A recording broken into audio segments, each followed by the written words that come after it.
제4강 시작하겠습니다. 자, 퍼가모와 두아티라 교회 요한계시록 2장 12절부터 29절까지고 요절은 회개하라 그리하지 아니하면 내가 네게 속해 와서 내 입에 칼로 그들과 싸우리라고 말씀하셨어요. 주님의 입에 칼은 주님의 입에서 나오는 말씀이죠. 에베소 6장 17절에 성령의 칼, 곧 하나님의 말씀이라고 나오는데 이 주님의 말씀으로 싸우신다는 거예요.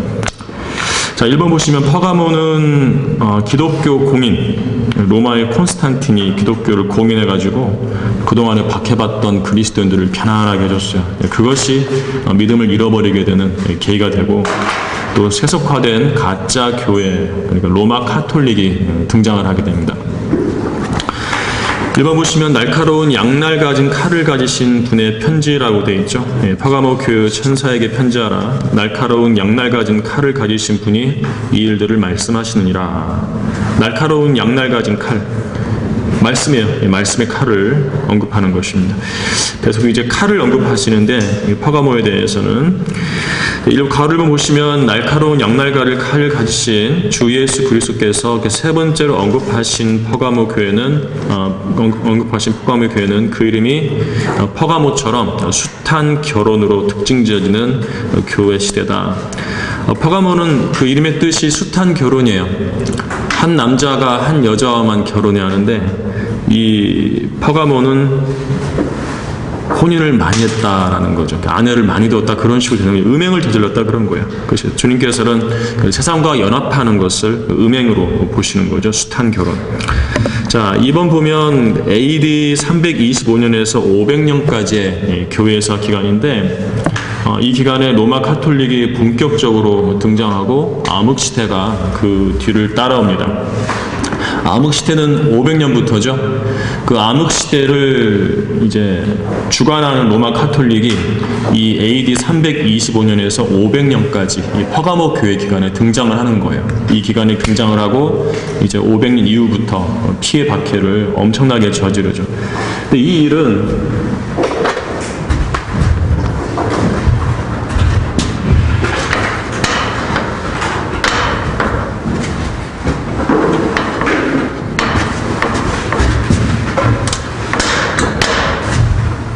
롱팔이 아니에요.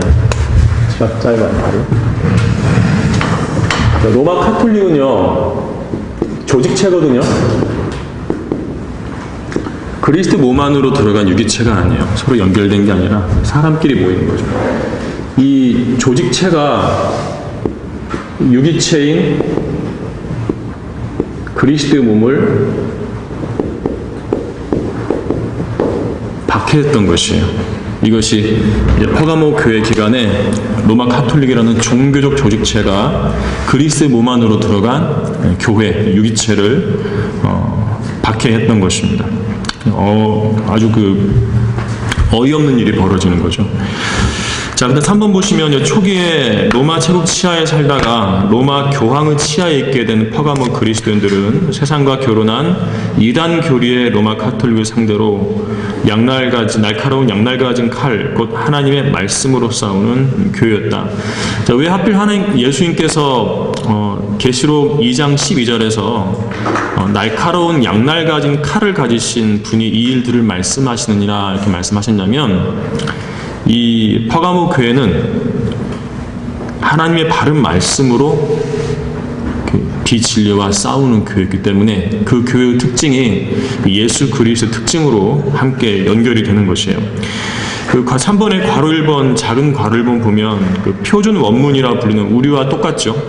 우리의 그 한글 킹제임성의 근간이 된 성경인데, 이 시리아 계열의 비잔틴 원문을 사용해서 복음을 전하고 올바른 성경을 사용했는데 그 이유 때문에 투옥된 거예요.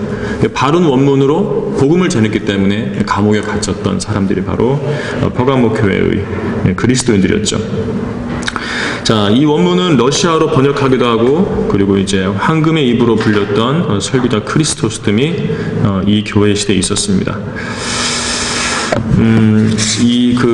이어지는 내용들은 그냥 간단히만 하도록 하겠습니다. 교회사적으로 정리가 된 건데, 로마 카톨릭의 바티칸 사본이나 제롬의 라틴 벌게이트를 거부하고 표준 원문과 일치하는 구라틴 요번의 요한복음 1장 12절로 복음을 전했던 전천년주의자 페트리라는 성도가 있었고, 3번에 보면은 사람들 이름이 쭉 나오죠.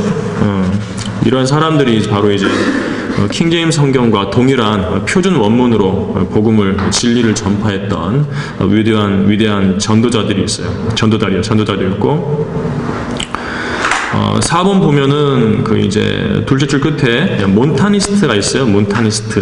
그 다음에 맨 아래줄에 보면 도나티스트. 자, 이러한 성도들도 이 퍼가모 교회 기간에 등장했던 성경대로 믿는 그리스도인들이었습니다.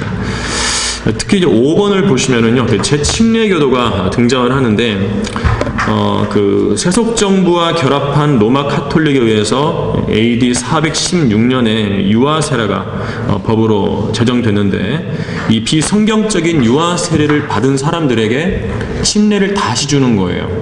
그것이 바로 이제 제침례교도인데, 그래서 침례를 다시 줘가지고 참된 성경대로 믿는 교회의 회원이 되게 한 제침례교도가 이 퍼가모 교회 기간에 등장하게 됩니다. 유아 세례가 왜 비성경적인가? 유아들은 율법을 모르기 때문에 죄를 지을 수가 없어요. 양심도 없어요. 그래서 유아들은 죽으면 바로 하늘나라에 가게 되는데, 유아들이 이제 세례를 받아야 하늘나라에 간다, 이런 식으로 이제 가르쳤던 로마 카톨릭이 유아 세례를 법으로 제정을 해버렸던 거죠.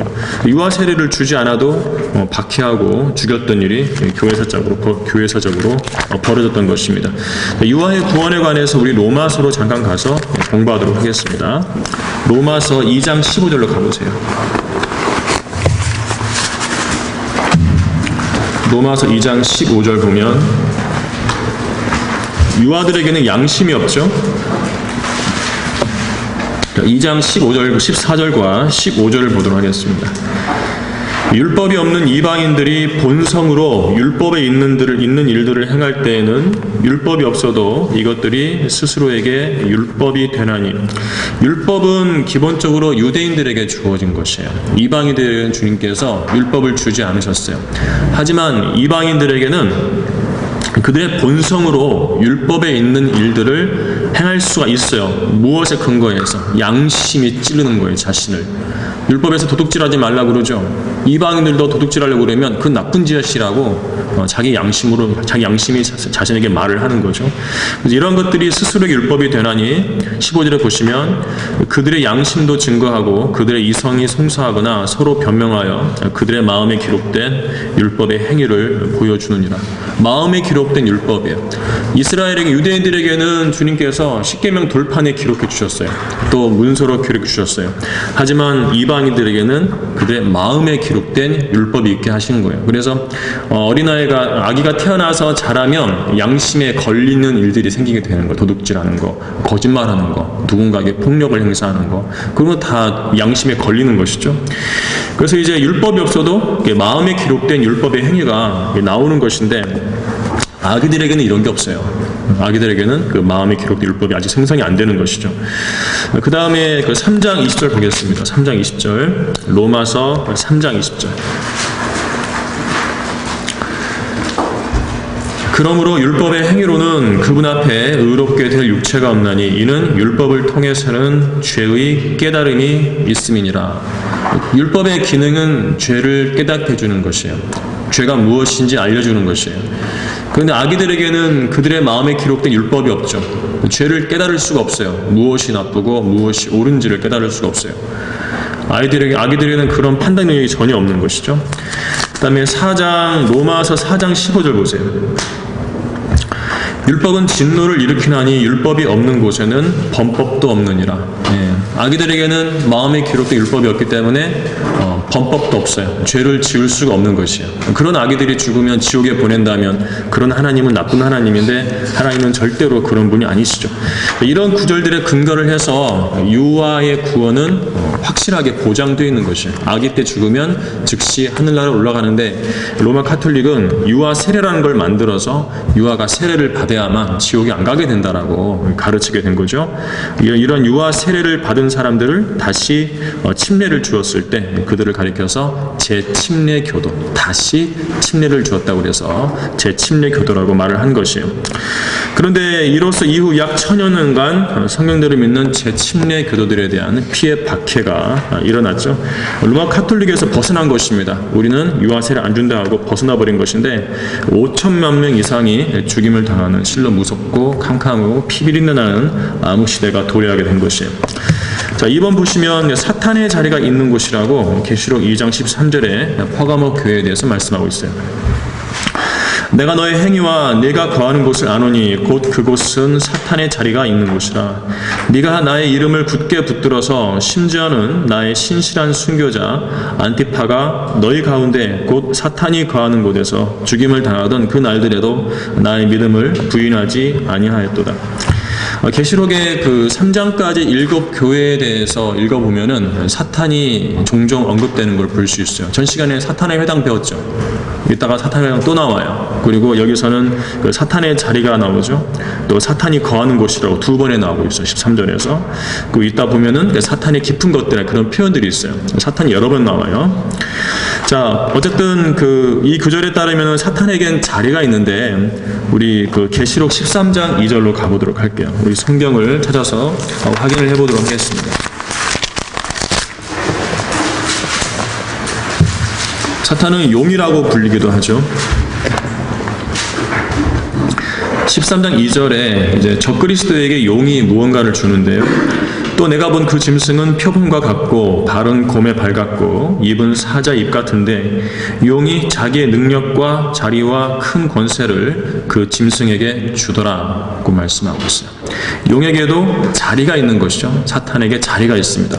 하지만 이 자리는 고정된 것이 아니에요. 이동했어요. 역사적으로 보면 사탄의 자리 이동을 했는데 우리 교재 괄호 2번에 보면 그 사탄의 자리 이동의 역사가 나오죠. 처음에는 바벨이라고 불려. 창세기 11장에 님롯이 자신의 왕국을 세웠던 그 신할 땅의 바빌론입니다. 처음에는 바빌론이 사탄의 자리였어요. 그런데 여기서 이제 우리 성경의 기록을 쭉 살펴보면은 계시록 2장 13절에서는 사탄의 자리를 가리켜서 어디라고 말하고 있습니까? 퍼가모라고 그러죠. 퍼가모를 사탄의 자리라고, 그곳은 사탄의 자리가 있는 곳이라고 명시하고 있어요. 퍼가모에서 어디로 이동하냐면 이제 로마 교회로 잠입을 하게 되는데 AD 313년에 로마 황제 콘스탄틴이 기독교를 공인할 때 이제 그 교회가 세속 정부와 결합을 했거든요.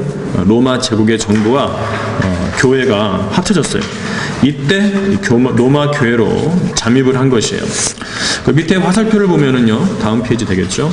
자, AD 325년 니케아 종교회의에서 콘스탄틴이 교회와 세상을 통합했는데 이때 교회와 국가가 하나가 된 형태인 신비의 바빌론 종교가 된다. 그러니까 창세기 11장의 님롯의 그 바빌론이 사라진 것이 아니에요. 님롯의 아내가 세미라미스죠. 세미라미스의 종교가 바로 이제 그 바빌론 종교인데 그 종교가 사라진 것이 아니라 역사적으로 내내 존재하다가 AD 325년에 교회와 세상이 통합되었을 때 신비의 바빌론 종교로서 로마 제국 안에 교회로 등장하게 된 것이에요. 자, 4번에 보면은 계시록 16장 10절 가보겠습니다. 계시록 16장 10절에 가면 짐승의 자리라는 표현이 있어요. 계시록 16장 10절. 다섯째 천사가 자기 호리병을 짐승의 자리에 쏟으니 그의 왕국이 흑암에 쌓이며 그들이 고통으로 인하여 자기 혀를 깨물고, 첫째 짐승 즉 적그리스도가 앉아있는 자리를 이렇게 짐승의 자리라고 그러는데 현재는 이 짐승의 자리가 바티칸이에요. 로마 교황청에 있는 바티칸이 바로 짐승의 자리이고, 이제 5번에 보면은 대환란 때가 되면 환란 성전의 지성소가 바로 짐승의 자리가 되는 것입니다. 그래서 그 데살로니가 후서 2장으로 가면은 잠깐 가볼게요. 데살로니가 후서 2장에 가면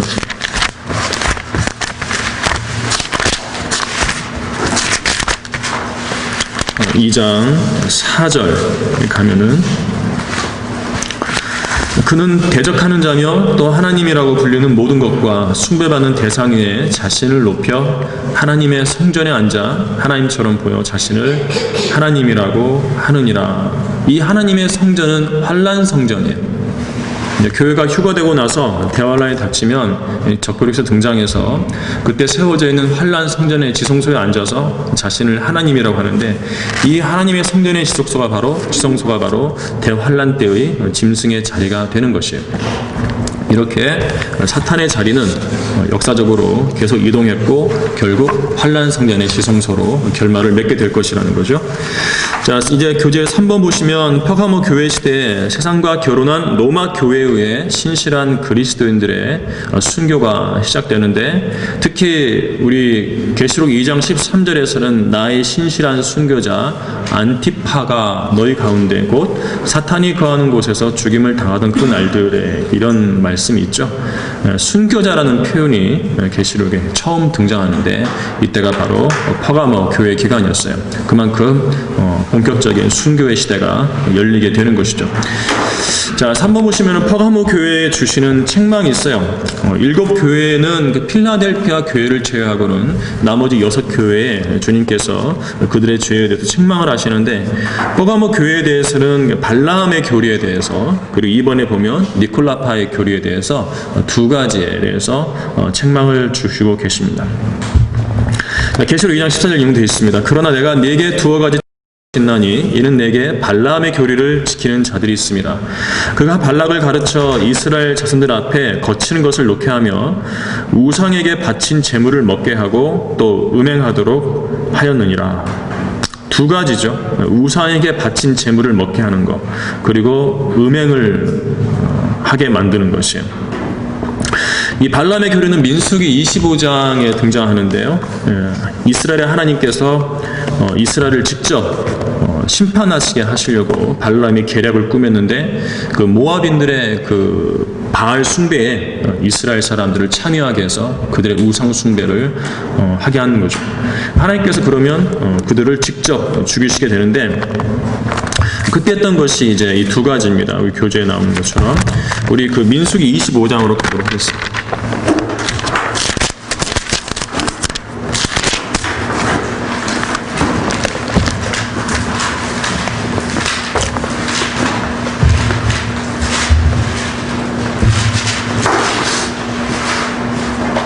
자, 1, 2절을 보면은요. 이스라엘이 시팀에 거하였는데 그 백성이 모압의 딸들과 더불어 음행하기 시작하였더라. 광야 생활 거의 다 끝났어요. 시팀은 요단강 오른쪽이에요. 요단강을 아직 건너지 않았고 거기 머물렀는데 모압의 딸들과 더불어 음행하기 시작해요. 음행이 나오죠. 음행. 그들이 자기 신들의 희생제에 백성을 부르니 그 백성이 먹었죠. 아까 계시록에 뭐라고 그랬어요? 우상에게 바친 제물을 먹게 하고라고 그랬잖아요. 먹은 거예요. 근데 이 부분은 좀 이따 더 자세히 살펴볼게요. 그리고 1절에서는 음행하기 시작했고 2절에서는 먹었어요. 그 백성이 먹고 그들의 신들에게 절하였더라. 그러니까 이렇게 음식을 먹었다는 것은 바알에게 절하는 과정에서 의식의 하나로서 들어있었던 것이에요. 우상숭배 행위죠. 먹는 것 자체가. 자, 이스라엘이 바알푸올에 가담하였으니 여기서 바알푸올에 가담했다고 그랬죠. 그들의 우상숭배에 가담을 한 것이에요. 자, 주의 진노가 이스라엘에 대하여 일어나더라. 이렇게 말씀하고 있습니다. 자, 우리 음식을 우상에게 바친 제물을 먹는 문제는요, 사실상 그리스도인에게는 문제가 안 돼요. 우리 고린도전서 8장으로 가볼까요? 고린도전서 8장.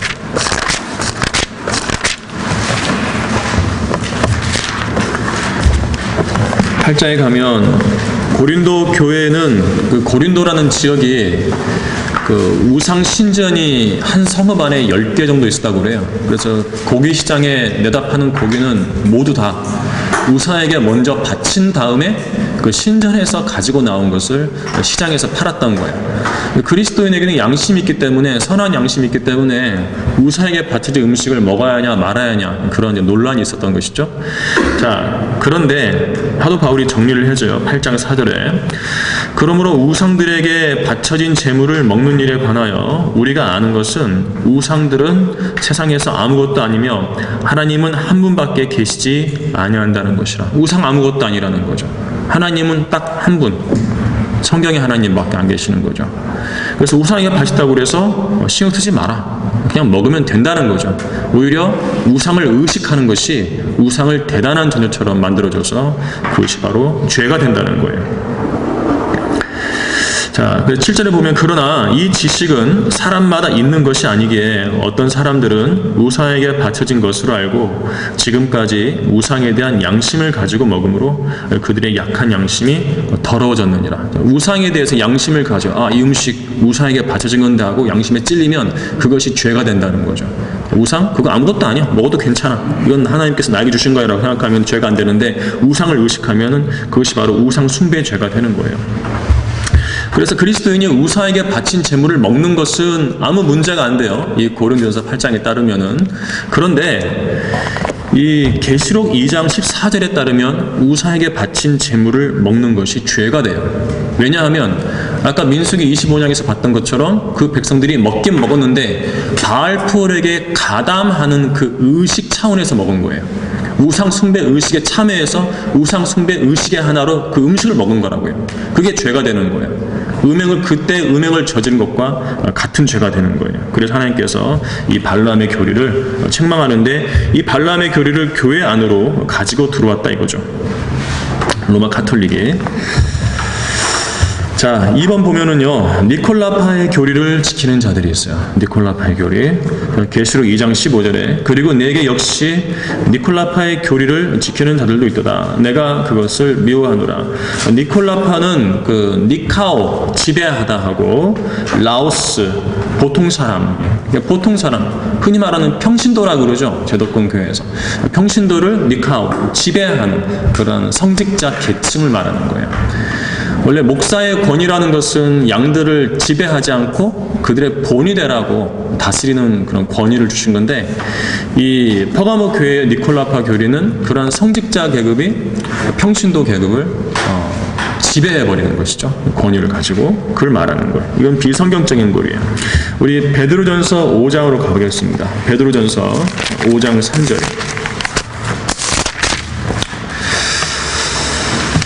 이제 목사에 대해서 이야기하는데,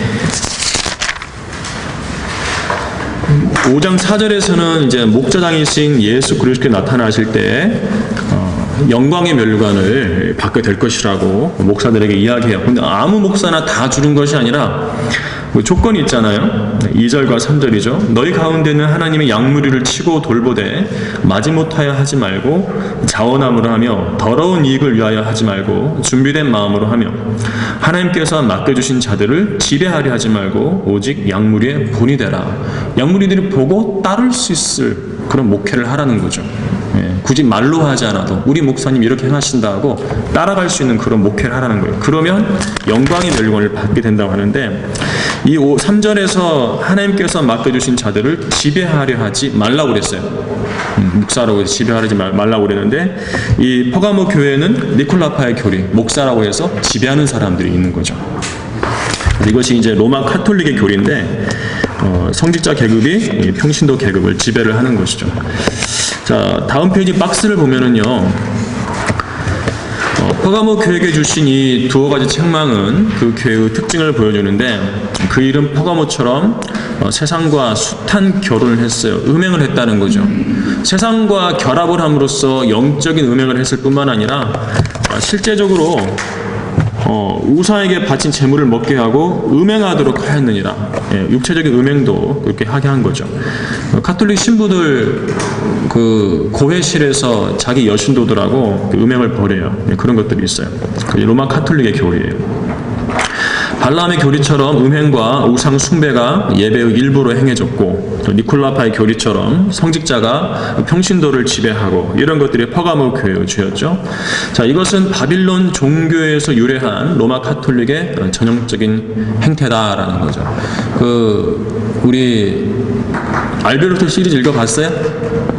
어디 땅을 파봤더니 영아들 시체가 엄청나게 많다고 그러죠. 그게 이제 사제들하고 신부들하고 수녀들하고 이제 사이에서 태어난 사생아들이죠.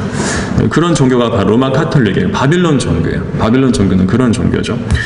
따라서 퍼가모 교회는 세속화된 가짜 교회인 로마 카톨릭이 준비되고 형성되는 시대를 보여주고 있는 것이에요. 4번 보면은 회개하지 않으면 내 입에 칼로 싸우겠다라고 말씀하고 계세요. 2장 16절에 17절. 다 읽진 않겠고, 거기에는 이제 중간에 보면 이기는 자에게는 내가 감추어진 만나를 주어서 먹게 하리라. 이거 뭔지 몰라요. 또 그에게 흰 돌을 주리니 이것도 몰라요. 또 그 돌에는 새로운 이름이 기록되어 새로운 이름이 뭔지도 몰라요. 되어서 그것을 받는 자 외에는 아는 사람이 없으리라. 받아야만 알게 되겠죠. 자, 어쨌든 이 계시록에는 우리가 알 수 없는 부분들이 등장을 하는 것이고, 감추어진 만나라든지 새로운 이름이 기록된 흰 돌이라든지 이건 잘 모르겠어요. 자, 그러면 퍼가모 교회는 왜 회개해야 하는가? 박해가 중단되니까 편안해져가지고 믿음까지 버려버렸다. 그것이 바로 퍼가모 교회의 가장 큰 죄예요. 자, 지금까지 순교를 당해왔죠. 순교를 당해온 그리스도인들의 믿음이 콘스탄틴이 공인한 로마 교회로 인해서 무너지기 시작한 것이에요. 자, 그 황제는 자기 밑에 주교들을 거느리고 교회의 머리가 되어버렸어요. 언제 세상의 왕이 교회의 머리가 됩니까? 로마 콘스탄틴 시대에는 이런 일이 벌어졌어요. 주교들에게 돈을 주어서 바실리카 회당들을 교회로 바꾸게 했고, 그 바실리카는 아주 큰 건물이에요. 유럽에 가면은 대성당들 보면 아주 웅장한 건물들 있죠. 예. 본 사람 있어요? 사진으로라도? 그것이 이제 그 중에는 어떤 것들은 이 바실리카 건물이었어요. 큰 시장으로 쓰기도 하고 공공기관으로 쓰기도 하고 로마 제국의 큰 건물이었는데, 이 콘스탄틴이 주교들한테 돈을 줘가지고 그 건물을 교회로 개조를 해버리는 거죠. 아주 큰 웅장한 건물이에요. 왜 유럽의 성당들은 왜 이렇게 큰가? 원래는 바실리카였다는 거죠. 그래서 그 성당 이름 중에요, 바실리카 드 이렇게 시작하는 성당들이 있어요. 바실리카로 시작하는 거. 원래 바실리카 건물이었어요. 자, 금과 은으로 장식했고, 또 주교들에게는 세마포 입히고요. 나무 설교단 대신에 대리석 보좌에 앉게 했죠. 그럴듯하게. 자, 그때 그 이전까지는 이제 이 그리스도인들을 사자들에게 던져서 사자의 밥이 되겠는데, 그걸 중단시키고, 자, 금은 보석으로 치장한 큰 건물에서 예배 드리게 해줬고요. 또 그래서 이 그리스도인들은 이 그리스도의 천년 통치가 시작되어서 지상에 천국이 임했다고 착각을 하기 시작을 한 거예요. 편해진 겁니다. 그 아래 문단 보면, 자, 후천년주의와 무천년주의 환경에서 이교도들과 그리스도인들이 연합을 하고요. 콘스탄틴은 교회와 더불어서 그의 제국을 굳건히 하는데, 이 교회와 국가의 연합으로 인해서 그리스도인들은 이제 학교에 다니게 되었어요. 어디 숨어서 자기들끼리 살던 때는 지나고 이제 나와서 세상 학교에 다니는 것이 허락이 됐죠. 자유와 권리를 부여받았는데, 이렇게 편해지다 보니까 믿음이 너무 빨리 녹아버려서 아무것도 남은 것이 없는 것처럼 보이게 된 거죠. 이것이 퍼가모 교회의 죄예요. 회개하라. 그리하지 아니하면 내가 내게 속히 와서 내 입에 칼로 그들과 싸우리라. 귀 있는 자는 성령께서 교회들에게 말씀하시는 것을 들을지어다 라고 이렇게 말씀했죠. 자, 두 번째는 이제 두아티라 교회. 네 번째 교회죠. 두아티라 교회는 이제 퍼가모 교회 기간에 로마 카톨릭이 형성이 되었기 때문에 이제 그들이 본격적으로 활동을 하면서 마리아의 이름으로 그리스도인들을 박해하는 그런 시기로 접어드는 거죠. 흔히 말하는 중세 암흑 시대예요. AD 500년에서 AD 1000년. 이때 안 태어난 건 얼마나 다행인지 몰라요. 자, 중세 암흑 시대고 로마 카톨릭에게 박해를 받는 교회를 가리킵니다. 두아티라. 1번 보시면 눈은 불꽃 같고 발은 빛나는 놋 같은 하나님의 아들의 편지라고 되어 있어요. 눈은 불꽃 같고 발은 빛나는 놋 같다고 그러죠. 두아티라 교회의 천사에게 편지하라. 그의 눈은 불꽃 같고 그의 발은 빛나는 놋 같은 하나님의 아들이 이 일들을 말씀하시느니라. 이 놋은 기본적으로 성경에서 심판을 상징합니다. 성막에 놋제단 있죠? 그 유대인들 대신에 그 심판받은 그 짐승을 불태우는 번제단, 그것이 놋으로 돼 있죠. 주님의 발이 놋과 같다고 그래요. 이 발로 나중에 재림하시는 밟아버리시는 사람들요, 심판을 상징하죠. 놋과 같다고 그랬어요. 눈은 불꽃 같고. 자, 이런 분께서 네 번째로 언급하신 교회가 두아티라 교회인데, 두아티라는 고통의 향기라는 뜻이에요. 향기는 좋은 건데 하필이면 고통의 향기라고 말하고 있어요. 얼마나 고통이 심했으면 이러한 표현을 썼을까요? 자, AD 500년에 1000년까지 걸쳐 있고, 이번에 중간에 보면, 자, 세상과 숱한 결혼을 한 퍼가모 교회 시대에 시작된 로마 카톨릭으로 인해서 고통의 향기가 용광로의 연기처럼 뿜어 올라가는 시대가 바로 두아티라 교회예요. 자, AD 500년까지, 그러니까 에베소, 스모나, 그다음에 뭐예요? 뭐 배웠죠? 방금 전에? 퍼가모, 에베소, 스모나, 퍼가모. 이때까지 당했던 박해, 로마 제국에 의해서 저질렀던 그런 박해는 비교가 안 되는 박해가 하나님을 믿는다고 하는 로마 교회에 의해서 저질러지게 되는 거죠. 그래서 눈이 불꽃 같고 발이 빛나는 놋 같은 하나님 아들께서 암흑시대라 불리는 이 시대에 자신이 사랑하시는 순교자들을 암흑을 비추는 빛으로서 사용을 하시는데, 자, 이때 이제 로마 카톨릭 체계로부터 선별되어 나온 그리스도인들이 3번 밑에 나오죠. 폴리시안, 리오니스트, 불가리안, 마니키안, 푸실리안, 사벨리안, 아리안, 파테린, 부르군디안, 보고마일, 아르메니안, 카타리, 퍼블리칸, 알비겐스, 와일덴스, 보도파, 이런 분들이 로마 카톨릭부터 선별되어서 자기들끼리 모임을 가진 것이에요. 이들에게 이런 이름이 붙여진 거죠. 자, 4번 보면 유아 세례를 반대하는 이 시대의 성경대를 믿는 재침례 교도들은 이단적 분열주의자. 당시는 사회 전체가 로마 카톨릭이었어요. 사회 전체가 로마 카톨릭이었어요. 왕과 교회가 결합을 했었죠. 그래서 이제 그러한 체계로부터 분열됐기 때문에 이단적 분열주의자라는 인상을 심어주기 위해서 카톨릭에 붙여준 그 이단들의 이름이 바로 이 3번에서 읽었던 폴리시안부터 보도파까지 이름이에요. 로마 카톨릭에 붙여주고요. 자, 1번 보면은요, 카톨릭처럼 유아에게 물을 뿌리지 않았고요, 어른의 경우에는 자신이 예수 그리스도의 보혈을 믿고 거듭났다는 분명한 믿음의 고백이 있을 때에만 성경적인 침례를 다시 주었던 것이에요. 로마 카톨릭에서 세례를 받았던 사람들을 다시 침례를 준 것이 바로 재침례죠. 이번에 보면 동정녀 마리아가 하나님의 어머니가 아니라고 가르쳤기 때문에 교황주의자들, 로마 교황을 따르는 사람들이죠. 카톨릭 교도들에 의해서 무자비하게 박해를 당했어요. 이들이 박해당했던 모습은 폭수의 순교사를 보면은 자세하게 드러나죠. 5번은 그냥 넘어가고요. 이 두아티라 기간은 이제 AD 1000년을 지나서 1200년까지 일어난 십자가 원정까지 우리를 인도하는데, 십자가 원정은 그 예루살렘에 대한 탐욕으로 카톨릭이 일으킨 것이 전쟁이죠. 거기서 2번을 보면은요, 바로 2번을 보면 이 두아티라 교회 기간에 이제 교황들의 권세가 아주 셌기 때문에 이상한 일이 벌어졌어요. 교황들이 이제 유럽을 지배하기 위해서 왕들과 싸우는 일이 벌어져요. 왕들을 자기 통제 아래 둬야 하죠. 또 왕들은 교황들로부터 정치적인 권력을 쟁취하기 위해서 교황들과 싸웠고요. 또 교황들은 또 왕들을 교회의 머리로 앉히기도 하고 정치적인 발언을 하기도 했어요. 이런 일들이 교황과 왕들 사이에 알력이 오갔던 것이에요. 자, 이 기간에 마리아가 신격화되고 침례에 의한 중생이 절대적인 진리로 가르쳤는데 바로 로마 카톨릭에 의해서 나오게 된 교리예요. 자, 이번 보면은 이제 지금까지 읽었던 것은 이제 교회사적으로 일어났던 일이고 성경으로 들어가도록 하겠습니다. 나중 행위가 처음 행위보다 많지만 두어 가지 책망할 것이 있다라고 했어요. 이전보다 주님을 더 많이 섬기지만 책망할 것이 두어 가지 있다는 것이죠. 퍼가모 교회에게 주셨던 책망과 유사합니다. 같아요. 내가 내 행위와 사랑과 봉사와 믿음과 내 인내와 내 행위를 아노니 나중 행위가 처음 것보다 많도다. 그러나 내게 두어 가지 책망할 것이 있나니 이는 네가 자칭 여선지자 이세벨이란 여자를 용납함으로 그녀가 내 종도를 가르치고 유혹하여 행음하게 하고, 여기도 음행이 나오죠. 우상에게 바친 제물을 먹게 하기 때문이라. 여기도 우상에게 바친 제물을 먹는 게 나와요. 그러니까 이 두아티라 교회 기간은 이전에 그 퍼가모 교회 기간에 그 형성되었던 로마 카톨릭이 계속해서 활동하기 때문에 그 책망받는 내용이 같아요. 음행과 우상에게 바친 제물을 먹게 하는 거, 이 두 가지를 지금 주님께서 언급하고 계시는 거예요. 이세벨이 가르친 교리는 발람의 교리와 같아요. 이거 굳이 뭐 설명하지 않아도 되겠죠?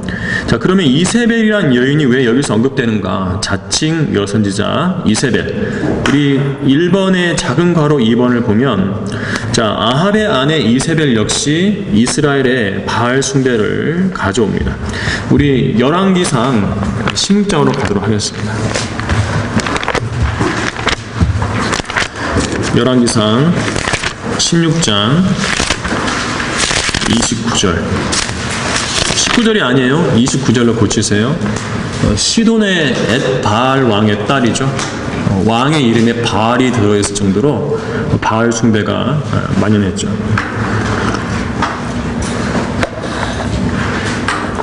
(16장 29절) 보면, 유다의 아사왕 제38년에 오므리의 아들 아합이 이스라엘을 치리하기 시작하니라. 오므리의 아들 아합이 사마리아에서 이스라엘을 22년간 치리하니라. 오므리의 아들 아합이 주의 목전에서 자기 앞에 있던 모든 사람보다 더 악을 행하였더라.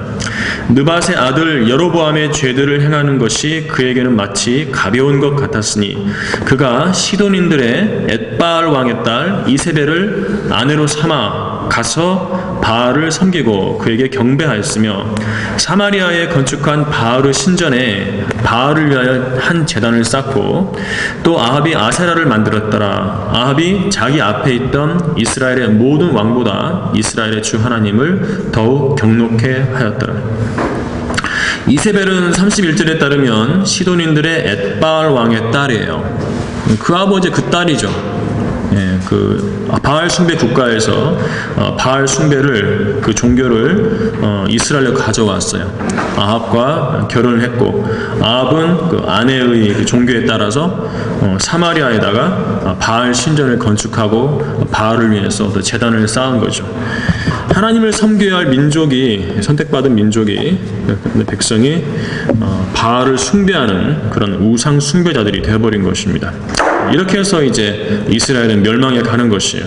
하나님이 아닌 다른 신을 내 안으로 들여와서 그 신을 섬길 때 멸망이 시작되는 거죠.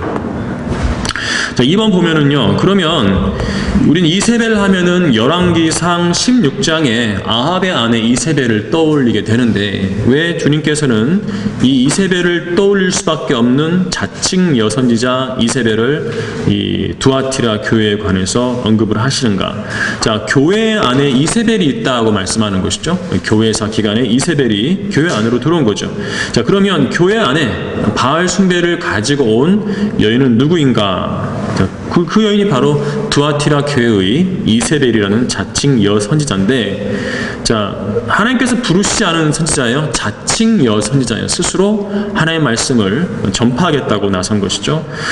이것은 교회 내에 발람의 교리, 바알 숭배를 가져온 여인으로서 요한계시록의 창녀를 가리키죠. 로마 카톨릭입니다. 로마 카톨릭을 가리켜서 자칭 여선지자 이세벨이라고 주님 말씀하고 계신 거예요. 자, 구약 시대의 이세벨은 신약 시대의 이세벨, 곧 로마 카톨릭의 예표가 되는 것이고, 다시 말해 로마 카톨릭이라는 것은 바알 숭배의 현대적 표현에 지나지 않는다는 것이에요. 자, 3번 보면은요, 회개의 기회를 무시한 이세벨이라는 말씀이 제목이 있죠. 자, 이세벨이라는 여인은 이 두아티라에서 이름이 이제 공개됐지만, 실제적으로는 퍼가모 교회 기간에 로마 카톨릭으로서 형성되었기 때문에 그 이전부터 그들에게는 회개할 기회가 있었어요. 그런데 회개하지 않았다고 주님께서 이 두아티라 교회 기간에 책망을 하시는 거죠. 우리 그 교재에 계시록 2장 21절부터 23절 이런 데 있죠.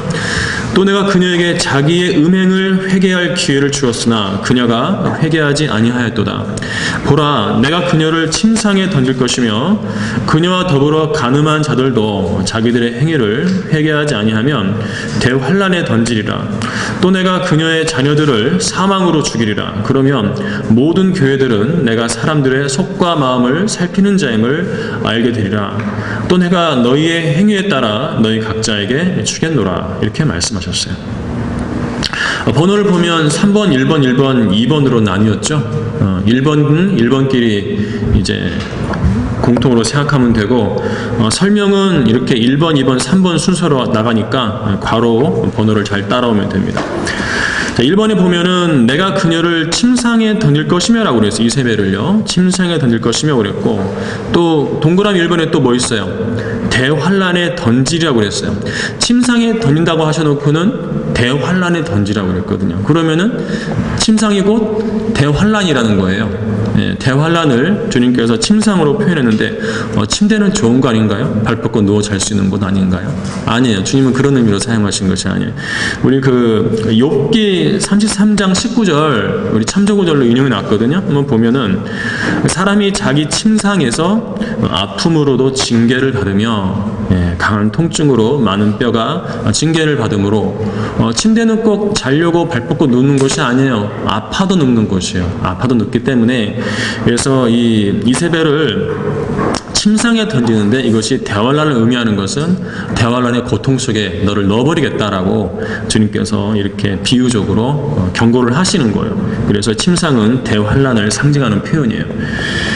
자, 2번에 보면 사망입니다. 우리 그 교재 동그라미 2번에서는 사망으로 그녀의 자녀들을 사망으로 죽이리라 이렇게 말씀하셨는데 역사적으로 보면 AD 500년에서 1000년의 교회 시대 적용한다면은 그때 사망이 유럽 전역을 휩쓸었던 흑사병으로 적용을 할 수가 있는 거죠. 3번 보면은요, 3번은 맨 윗줄이죠. 우리 그 구절에서 내가 그녀에게 자기의 음행을 회개할 기회를 주었으나 그녀가 회개하지 아니하였도다. 이 이세벨에 의해서 교회 안으로 들어온 이런 음행은 이미 퍼가모 교회 기간부터 시작되었어요. 그때 이미 주님께서는 로마 카톨릭에게 회개할 수 있는 그 음행을 회개할 수 있는 기회, 또 세속 정부와 영적 음행을 한 것을 회개할 기회를 주었는데 그녀가 회개하지 않고 두아티라 교회 기간까지 온 거예요. 그걸 지금 언급하는 것이에요. 바로 이 교회, 이세벨의 교회, 로마 카톨릭이 대환란에 던져지게 될 것을 확증하는 구절이 바로 계시록 2장 21절부터 23절이에요. 대환란에 던지라고 말씀하고 있죠. 자, 우리 교재 그 화살표 둘째 줄, 이 기간에 흑사병이 전 유럽을 강타했는데 하나님께서는 로마 카톨릭이 자신의 영향력을 확대해 나가면서 암흑 시대 동안 벌인 죄들에 대해서 대환란으로 반드시 갚아주시게 됩니다.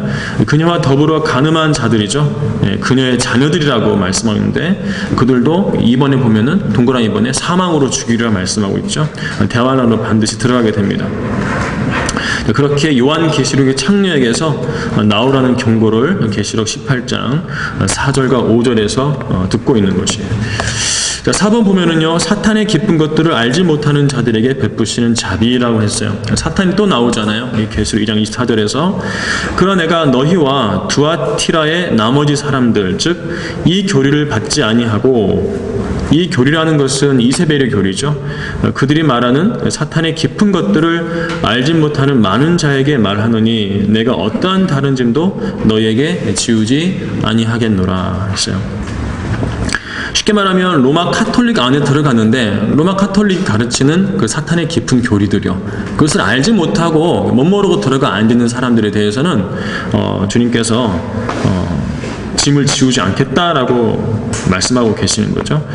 자, 사탄의 깊은 것들과 관련된 바빌론 종교가 바로 로마 카톨릭인데 이 로마 카톨릭의 바빌론 종교라는 걸 모른 채 들어가는 사람들이 간혹 있습니다. 그들에 대해서는 그 점에 대해서 책망하지 않겠다고 말씀하시는 거예요. 자, 5번 보면은요, 두아티라 교회에 주시는 명령과 약속들인데,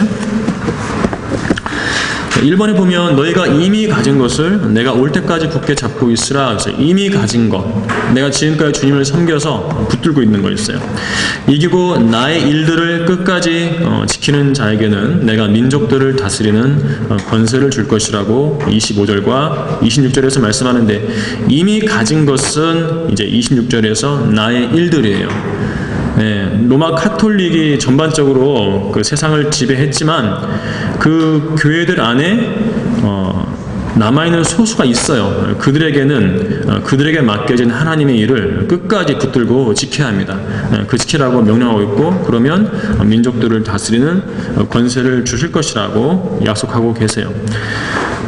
그리스도인들에게는 자신이 지금까지 붙들어왔던, 자신이 지금까지 충성을 보여왔던 것을 끝까지 붙들고 있어야 할 의무가 있어요. 그래야만 나중에 이제 보상이 주어지는데, 여기 두아티라 교회에 주신 말씀 말고도 계시록 3장에 가면, 물론 다음 시간에 배우겠지만 우리 계시록 3장에 가볼게요. 3장 11절 가보면은 이런 말씀들을 이 특정 교회에다가만 적용을 하지 말고 나에게도 영적으로 잘 적용을 해서 하나님의 일을 끝까지 붙들 줄 알아야 돼요. 3장 11절 보면, 보라 내가 속히 오리니 네가 가진 것을 굳게 붙들어서 아무도 너의 멸관을 빼앗지 못하게 하라.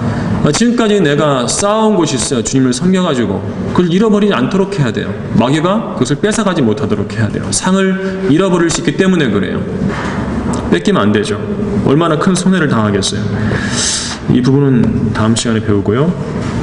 자, 2번 보면은요, 그가 철장으로 그들을 다스리리니, 이기고 나의 일들을 끝까지 지키는 자는 철장으로 그들을 다스리리니 그들이 질그릇같이 산산조각으로 부서지리라. 나도 나의 아버지께로부터 받은 것이 그러하니라 했어요. 자, 두아티라 교회에 끝까지 주님의 일을 지키고 이긴 사람들에게는 철장으로 다스릴 권세가 주어지는데, 또 질그릇같이 산산조각으로 부순다고 말하고 있죠. 그런 권세를 주신다고 그래요. 그런데 나도 나의 아버지께로부터 받은 것이 그러하니라. 예수 그리스도께서도 아버지 하나님께 그러한 권세를 받았다는 거예요. 두아티라 교회의 신실한 성도들에게 그 동일한 권세를 주시겠다는 건데, 이것을 위해서 우리가 참조할 수 있는 것이 시편 2편 9절입니다. 가도록 하겠습니다. 나도 나의 아버지께로부터 받은 것이 그러하니라고 그랬거든요. 시편 2편에 가면 그렇구나 라고 보여져. 시편 2편 9절에 가면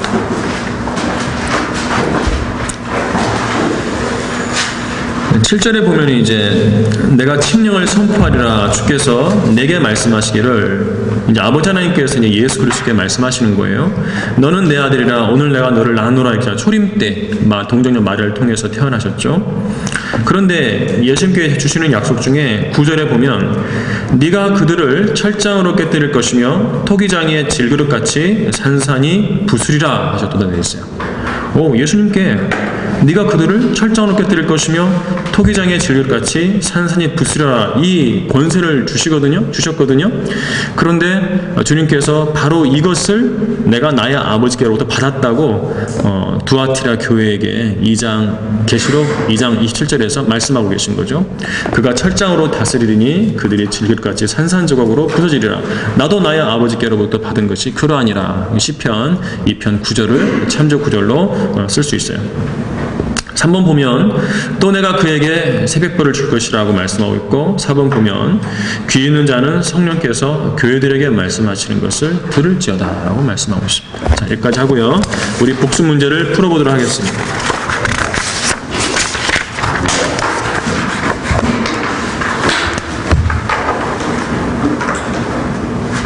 1번, 퍼가모 교회는 무엇이 본격적으로 등장하고 암흑시대가 뒤따르는 기간이에요? 암흑시대는 AD 500년부터 1000년인데 누가 등장했어요? 그 전에 로마 카톨릭이 등장했죠? 네, 등장을 해서 암흑시대에 본격적으로 박해를 많이 했죠. 2번, 퍼가모는 어떤 결혼이란 뜻이에요? 숱한 결혼, 결혼을 많이 음행을 저지른 거죠. 숱한 결혼. 3번 퍼가모에 있던 사탄의 자리는 누가 기독교를 공인한 AD 313년에 로마 교회로 전임 베드로와 현재 로마에 위치해 있습니까? 누가 기독교를 공인했어요? 콘스탄틴이죠. 예. 국가적으로 인정을 해준 거예요. 교회는 세상 정부의 인정을 받는 기관이 아니에요. 하나님께 인정을 받는 기관이지. 우리 성경 침례교회처럼 우리는 세상 정부와 아무 관계가 없어요. 근데 콘스탄틴이 교회를 세상 정부 안으로 끌어들여 버린 거죠. 4번 퍼가모 교회에는 누구의 교리하고 어떤 교리를 지키는 자들이 있어요? 두 가지 교리 책망받았죠. 발라함의 교리하고 또 성직자가 평소에 지배하는 거 니콜라파의 교리죠. 예, 발라함의 교리와 니콜라파 교리. 5번 두아티라 교회의 기간에 교회의 바알 숭배를 들여온 누구는 교회 사적으로 볼 때 로마 카톨릭을 가리킨다. 여자 이름 이세벨이죠. 이세벨. 여기까지 하고 우리 11시에 만나서 제5강 같이 공부하겠습니다.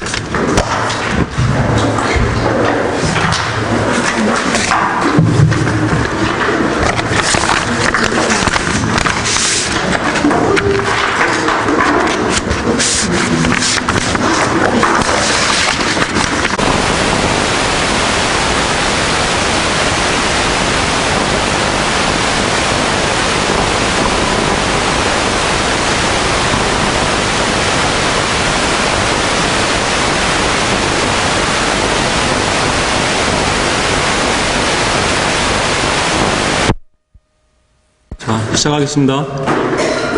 자, 제5강은 이제 사대와 필라델피아 교회예요. 사대교회하고 필라델피아 교회. 요절 보면 보라 내가 속효리니 네가 가진 것을 굳게 붙들어서 아무도 너의 멸관을 빼앗지 못하게 하라. 멸관을 빼앗길 수 있기 때문에 빼앗지 못하게 하라고 했어요. 깨어서 정신을 차리고 있어야겠죠. 자, 1번 보시면 사대교회 3장 1절 6절인데 중세 암흑시대, 그 유명한 중세 암흑시대 박해받는 교회죠. 고문실에서 실제로 고문을 하고 막 관절을 뺐다가 끼우고 막 그래요. 뺐다 끼우고 그런 고통을 막 주죠. 사람을 추에 매달아 놓고요. 큰 쇳덩어리를 발에 다르고 위에서 떨어뜨리다가 갑자기 딱 잡아요. 어떻게 되겠어요? 추는 계속 떨어지려고 그러죠. 무릎 관절이 빠져버리고 막 그런 거죠. 그런 고문을 막 주기도 하고 뜨거운 쇠에 달구어진 의자에다가 앉혀버리기도 하고 맨몸을. 그런 시대가 바로 중세 암흑 시대입니다. 1번 보면은 하나님의 7 영과 7 별을 가지신 분의 편지라고 되어 있어요. 사대교회의 천사에게 편지하라.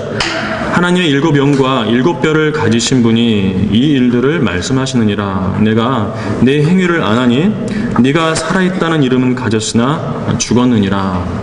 이렇게 경고를 하고 있죠. 하나님의 7 영과 7 별을 가지신 주 예수 그리스도께서 5번째로 언급하시는 교회는 사대교회다.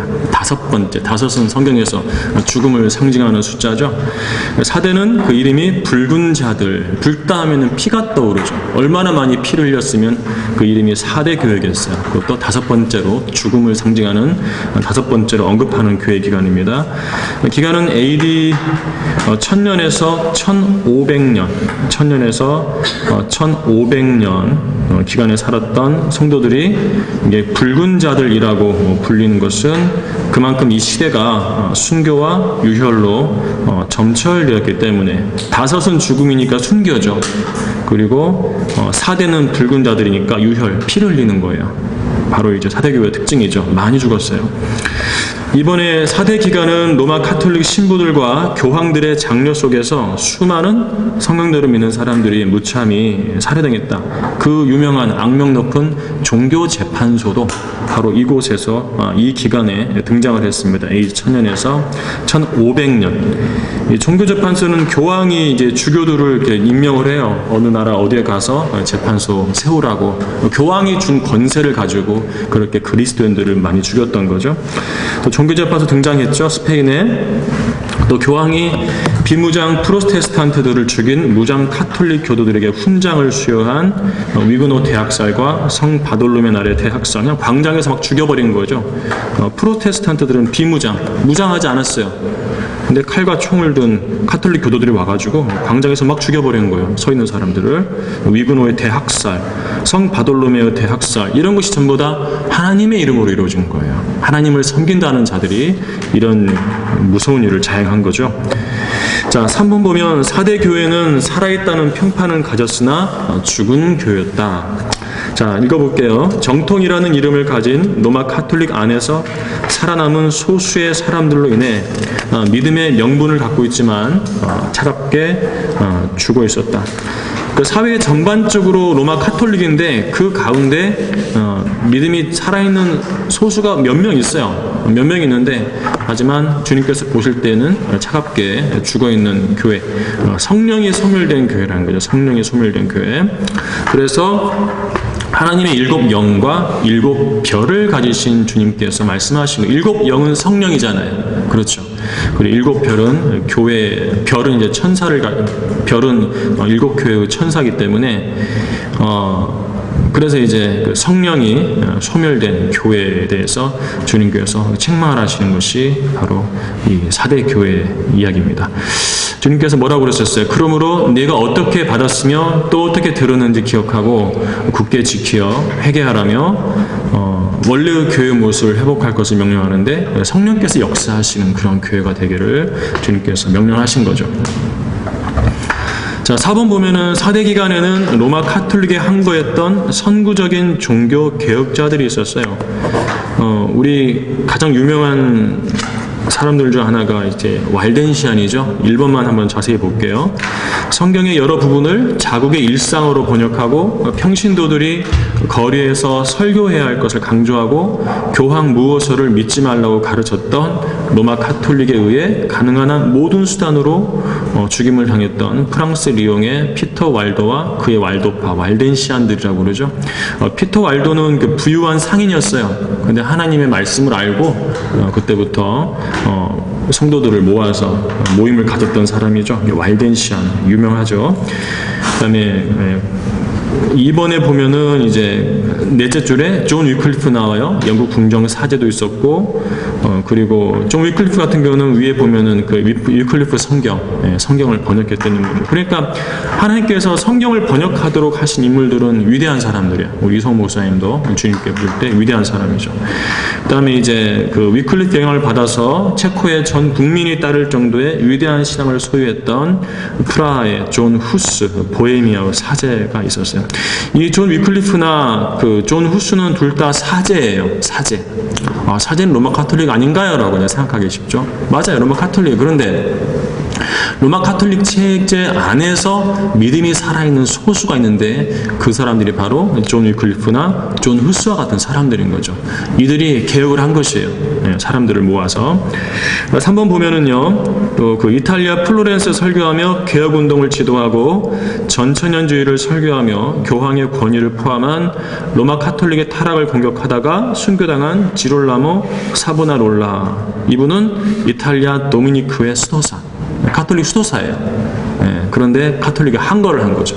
이런 인물들이 4대 시대에 나왔다는 거고, 4번에 보면 이들 외에도 카타리 위그노, 알비겐스, 성경 번역자 틴데일, 밀리츠 코너드 쭉쭉 나오죠. 끝에 가면 뭐 데이비드 지비어스까지.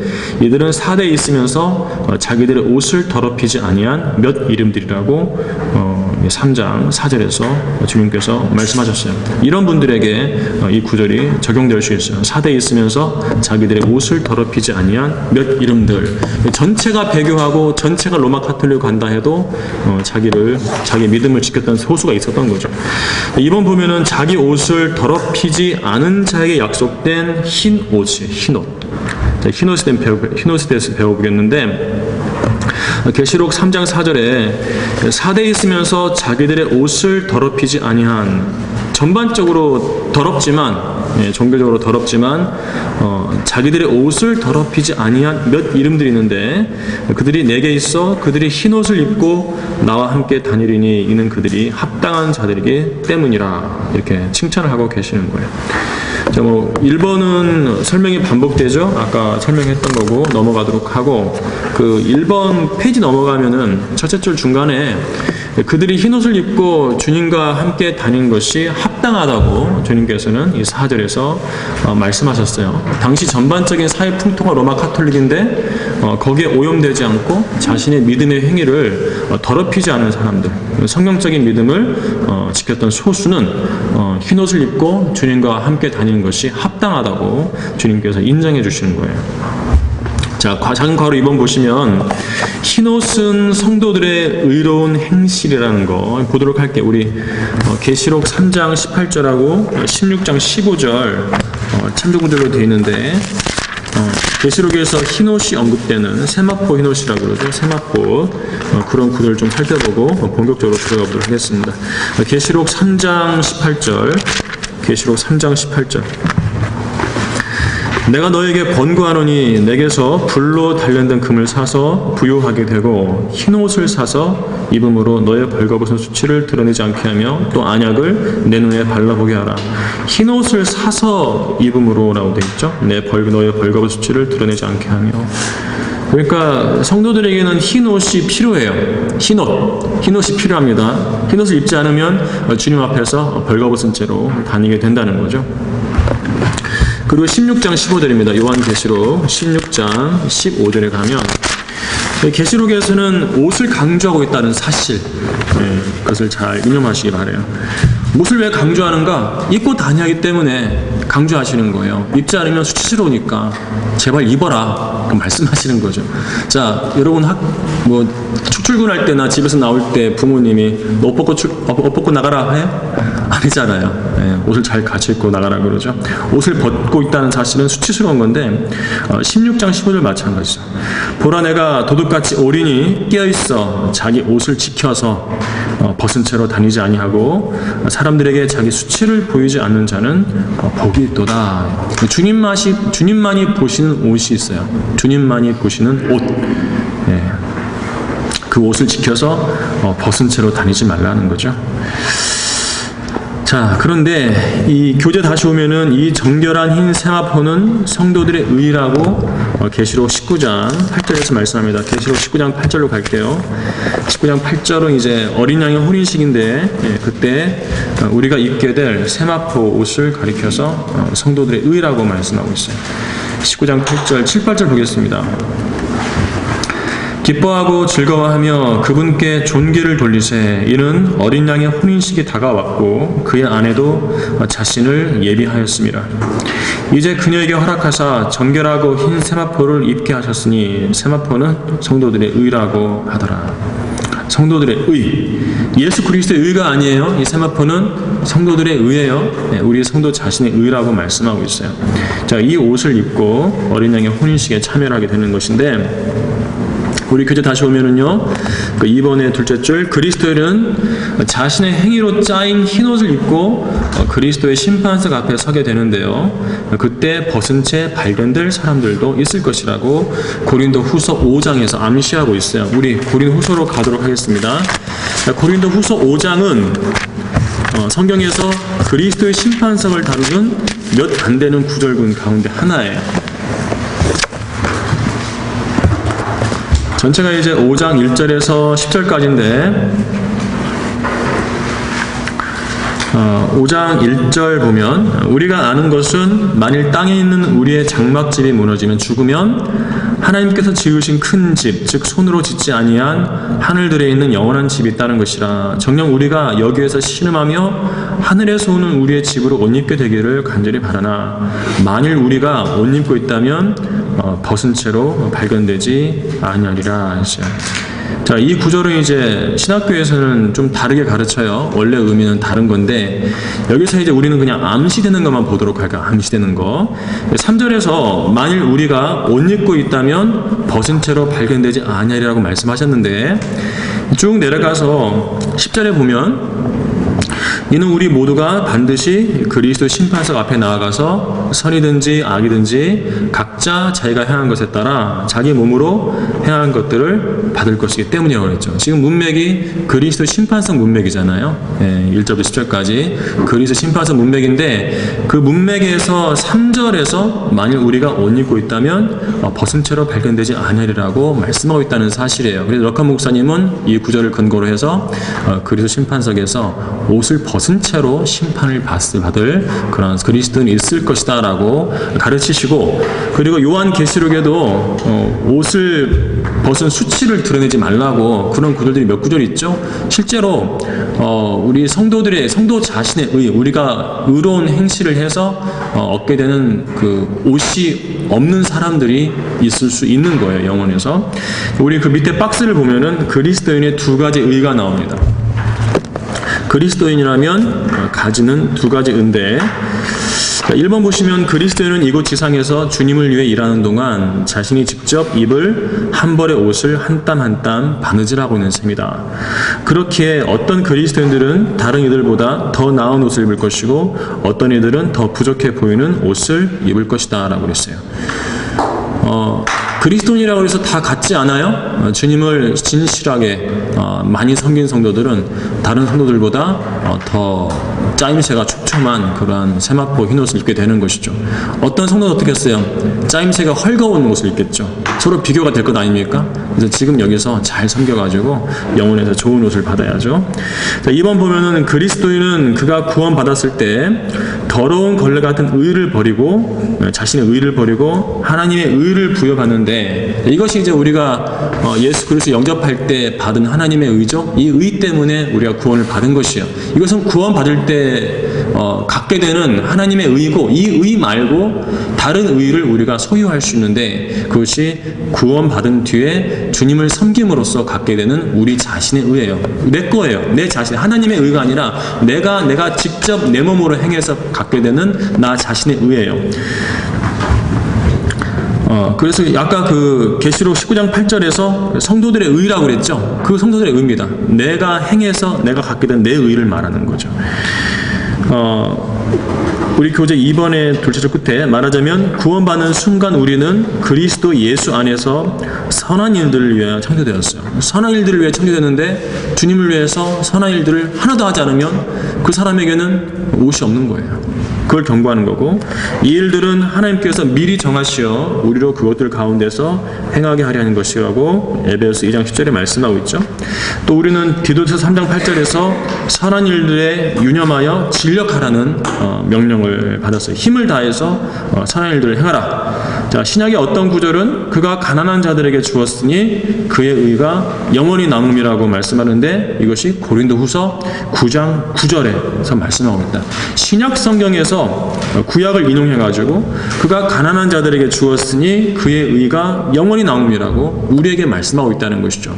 그러니까 거듭난 그리스도인이 가난한 성도들을 도와준다. 그러면 그것이 나 자신의 의가 돼가지고 영원히 남는다는 거죠. 그 의가.